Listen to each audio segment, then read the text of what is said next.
La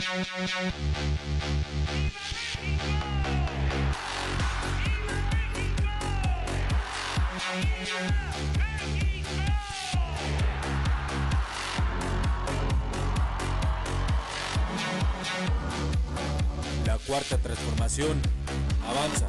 Emito un decreto que entre en vigor en enero de este año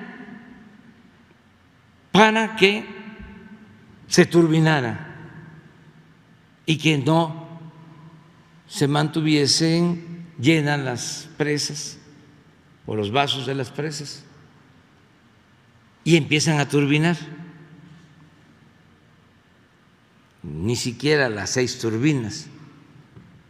Estamos hablando de Angostura, de Chicoacén, de Malpaso y de Peñites, sino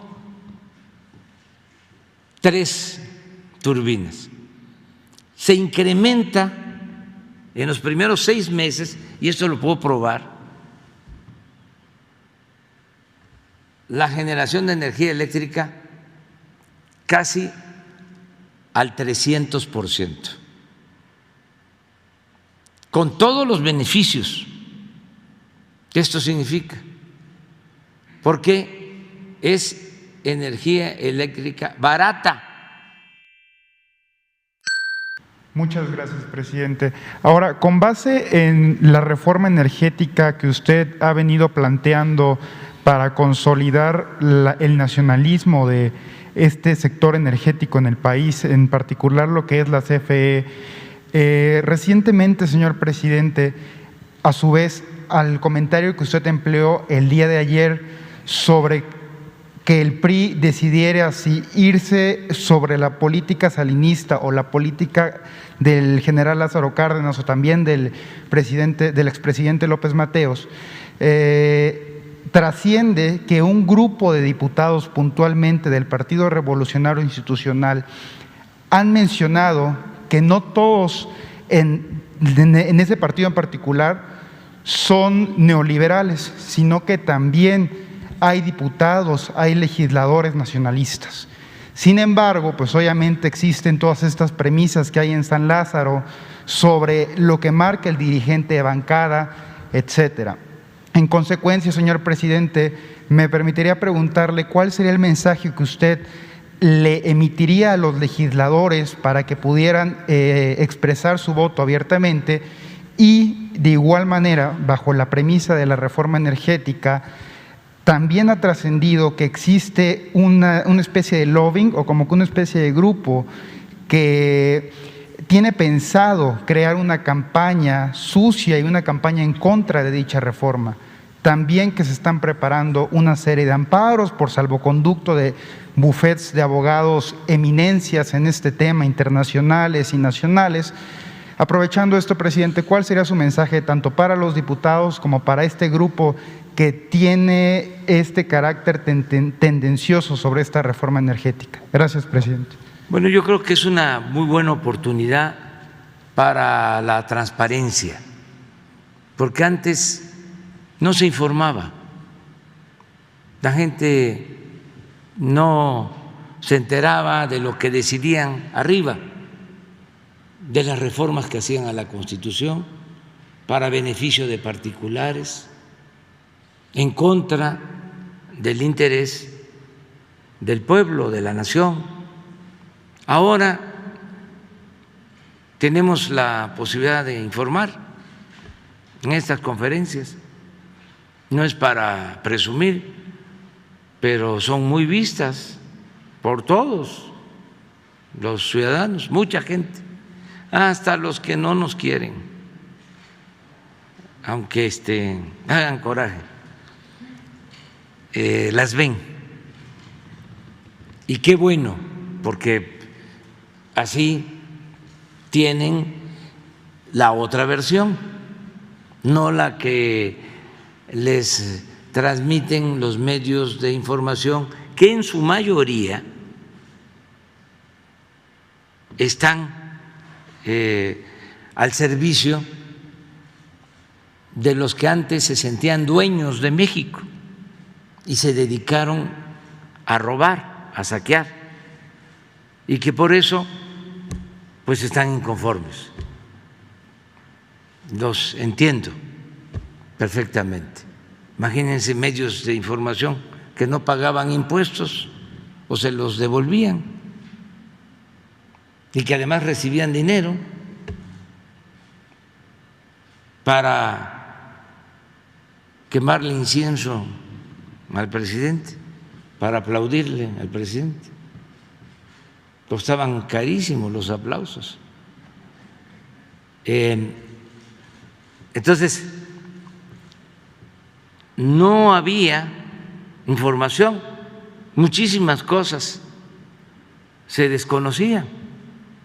Ahora no, ahora tenemos posibilidad de informar.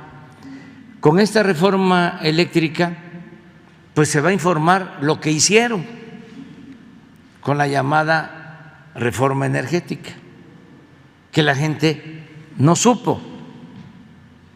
Vamos a poder reconstruir los hechos, desde cómo echaron a andar una campaña en medios costosísima, en donde decían que si se aprobaba la reforma energética iba a bajar el precio de la luz, que iba a bajar el precio de los combustibles. Incluso para aprobar esa reforma energética, sobornaron, le dieron dinero a legisladores para que votaran. ¿Qué sucedió? Pues se benefició a empresas, sobre todo extranjeras. En el caso de la industria eléctrica, la empresa más favorecida es una empresa española, Iberdrola, que ya lo dije ayer y lo voy a seguir diciendo, porque quiero que se enteren todos los mexicanos, porque no lo sabían. Esa empresa contrató a la señora que estaba de secretaria de Energía del gobierno de Calderón. Imagínense una empresa que contrata a la secretaria de Energía. Se supone que el gobierno tiene que representar a todos. No puede estar el gobierno al servicio de una minoría rapaz. No se puede utilizar el gobierno para hacer negocios privados. Los únicos negocios que deben de interesar a los funcionarios públicos son los negocios públicos. Entonces, muy vivos, abusivos, ventajosos, los de esta empresa contratan a la señora, que tenía, desde luego, como todos los funcionarios, información privilegiada. Pero no solo eso, termina el gobierno de Calderón y lo contratan a él como consejero de Iberdrola. Entonces, así dominan todo el mercado eléctrico. 20 años atrás, hasta Zedillo, la Comisión Federal de Electricidad era la que distribuía toda la energía eléctrica. No había empresas particulares y la Comisión Federal atendía bien a todos los usuarios desde que el presidente López Mateos tomó la decisión en 1960 de nacionalizar la industria eléctrica, se electrificaron todos los pueblos de México y hasta en los pueblos más apartados hay luz.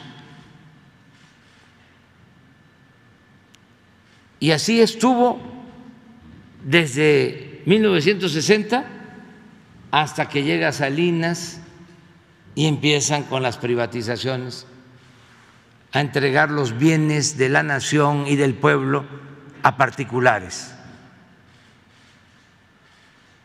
Se empieza a llevar a cabo una reforma, primero a una ley secundaria, ni siquiera a la Constitución, para empezar a entregar concesiones a empresas particulares, hasta que se reforma la Constitución y al mismo tiempo, de manera perversa,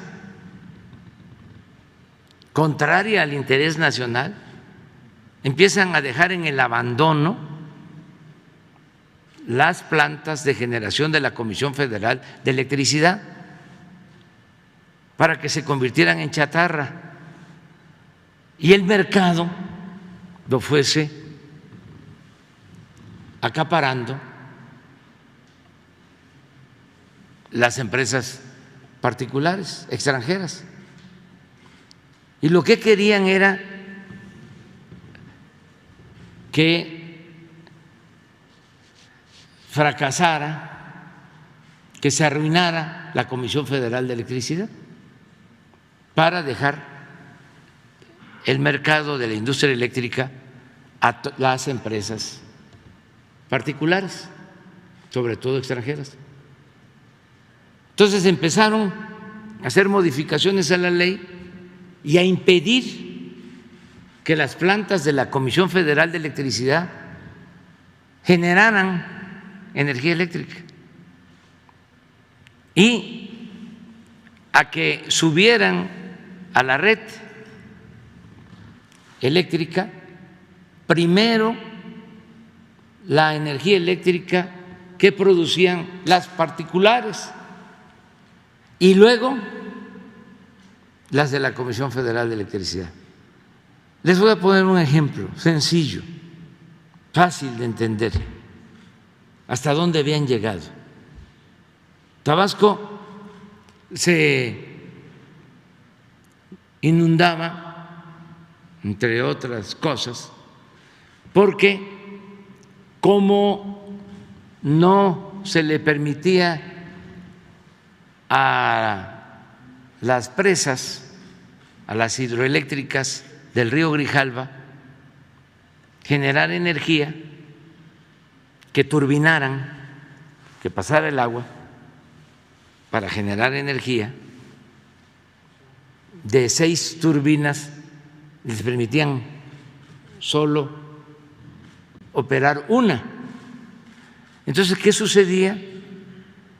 Que los vasos de la presa, donde se acumula el agua, siempre estaban llenos.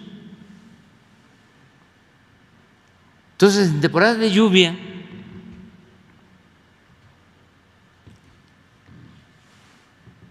se tenía que soltar agua, porque si no reventaba la presa.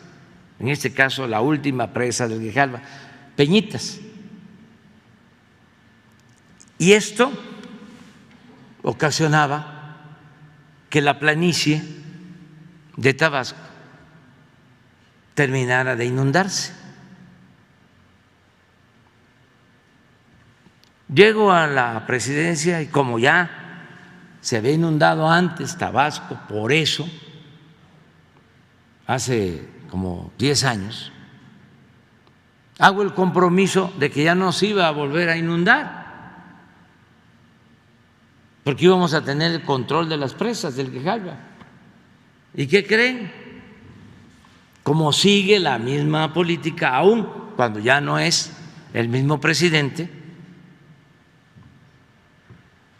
se vuelve a inundar Tabasco, ya estando yo en la presidencia, porque vuelven a soltar agua. porque no se turbinaba, porque estaba prohibido. Entonces, emito un decreto que entre en vigor en enero de este año para que se turbinara y que no se mantuviesen llenas las presas o los vasos de las presas y empiezan a turbinar. Ni siquiera las 6 turbinas. Estamos hablando de Angostura, de Chicoacén, de Malpaso y de Peñitas, sino 3 turbinas. Se incrementa en los primeros 6 meses, y esto lo puedo probar, la generación de energía eléctrica casi al 300%, con todos los beneficios que esto significa, porque es energía eléctrica barata.